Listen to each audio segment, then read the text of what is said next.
What I'd like to talk about now is the developmental nature of how we experience ourselves and others. Let's summarize this as how the sense of self and other develops over time. And the fact that it's a developmental thing shows us, among many other things, that it serves a useful function, because if it didn't, it would never develop. Let me talk in more detail about this. So basically, starting when we're children, from the day we're born, there's very good evidence that when we are first born and there's not a strict sort of deadline, but within the first few years of our life, we don't really have a sense of self. Especially when we're babies, we do not have a sense of who we are. We don't have a sense of our body being our body. We don't have a sense of our mind being our mind. I mean, our minds are quite underdeveloped when we're babies anyway.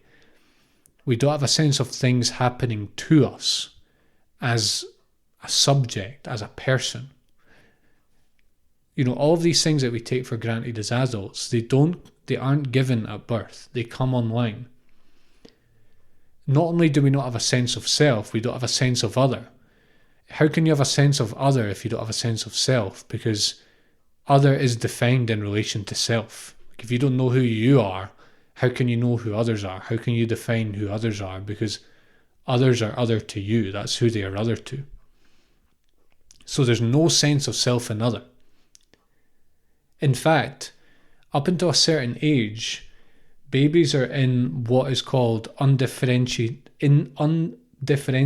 fusion with their world and with their mother, which basically means it's fusion, but not in like an enlightenment, awakening way. It's like a baseline sort of biological, physiological fusion, but it's not conscious. It's like, I don't want to say naive because that sounds kind of judgmental. An innocent fusion, we might call it, because there is no sense of self in the most rudimentary ways that we need to develop to be adults.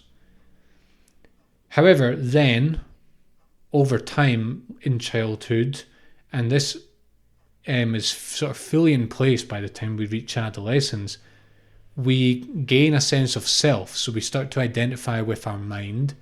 We start to identify with a name. We start to identify with our body. And it feels like things are happening to us. Our experiences are happening to us. If we experience pain, they're happening to us.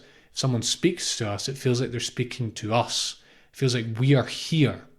You see, we are here in our body, in our mind. And then, of course, with that, there's a sense of other, because everything that is not self is other. So if you have a sense of self, you automatically have a sense of other. Here I am sitting here, speaking into a microphone. The microphone is not me. I am me. The microphone is the microphone. It's not me. You see, so this is a sense of self and other. By the time we get to adolescence, this is fully formed. In childhood, it sort of slowly develops until, by the time someone's an adolescent, you sense that they when you're looking at them, you sense that they believe themselves to be them. It's just kind of, you can feel it once it comes online. It's not something you can really feel in babies so much. And this isn't just an intuition thing. This is all very, very well grounded in psychological research and so on. So self-other awareness comes online fully in adolescence, and it stays online for the whole of life. It's there. It's like it's in place. It's been installed. And unless some sort of regression happens, which in this case can be quite severe, if the sense of self and other goes away, it can be quite severe. Being a grown adult, that's when we're looking at things like psychosis and so on. Or it's transcended. You can go beyond the self-other awareness. This isn't regression. This isn't loss of it. It's more like including it but going beyond it and seeing that there's more to the picture. So we're talking about the second one here. like all developmental achievements, it is something that can be lost. It is something that must be gained. It's not a given, but it's also something that can be transcended and moved beyond. I think the most important thing to me about knowing how our sense of self and other develops over time is that clearly it is a construction. It's not a given, because babies don't have it. It's not like being born with feet or with hands, which 99.99% of people are. It's not something that you're given through biological development. It's of course it's linked to biology, but it's not there at birth. And what I mean by this is it's actually a capacity that we develop. And if it's a capacity we develop, we can also continue to develop beyond that capacity. It's like learning to walk. You can learn to walk, but then you can also learn to walk. You can learn to run, and then you can learn to become an athlete, and you can learn to walk, huge distances if you're like a mountaineer or whatever. You see, so it's a capacity. It's like a spectrum, and most people have a self-other, their self-other capacity, as it were, is just a conventional level.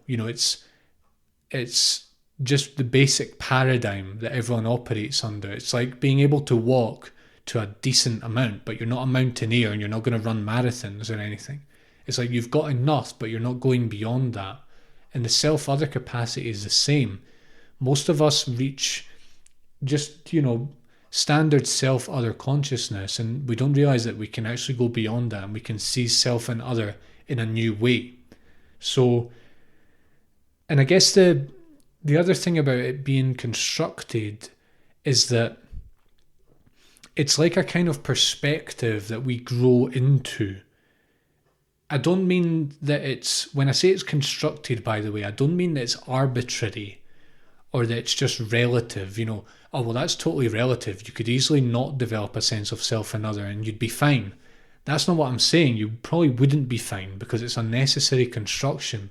Otherwise, it wouldn't be a part of standard child and adolescent development. But something that is constructed can be deconstructed and transcended. It's not a fixed universal truth that it's just like set in stone. That is not what the self-other construction is. It is a construction that you can see beyond and you can question. And so that's why knowing it is a developmental achievement or capacity, it loosens up how we look at it in a theoretical way. Because, as I said, this paradigm is not just, for most of us, it's completely unconscious. And so when we make it conscious, you might just say, well, that's obvious, Ross. But it's not obvious. It's a developmental capacity that you had to grow into. You, at some point in your life, never thought of yourself as being a person. And I mean that absolutely literally. You never thought of yourself as being the name you have and the story you have and the person you have. You didn't have that capacity. Then you develop it, and it's very necessary to develop it if you want to live a functional life. But what I'm saying here is that you can go beyond it. It's not the full story of your identity. So this means that if self-other consciousness is constructed, and then what I'm saying is that your sense of self is constructed, therefore your sense of other is constructed, and so basically other people are a construction. They are your own construction. Because your entire perception of being a self and of other people being other people in the way that we usually frame that is entirely dependent on your awareness of self and other. So however your self-other boundary and your self-other awareness, shall we call it, has been formed, that defines how you view self and other. It's not that self and other are given. They're given in the sense that they are developmental necessity, and it's like something that most of us have to go through, but it's not given in the sense that the way that your self-other boundary is constructed is fixed and set in stone. No, it's dependent on how you have done it and how you continue to uphold it and maintain it. And for most of us, this happens completely unconsciously. Hence, our sense of self and other is completely unconscious. But others, yourself and other people, are literally a construction of your own development, your own mind, shall we say. And I don't mean that you don't exist at all. And I don't mean that other people don't exist at all. So don't take it to mean that in a very black and white way. What it means is that there is much more nuance involved than we believe there to be. And our sense of self is a sense. It's not us. It is a sense. It is a construction. But you can see that it is a construction. It's not an absolute thing.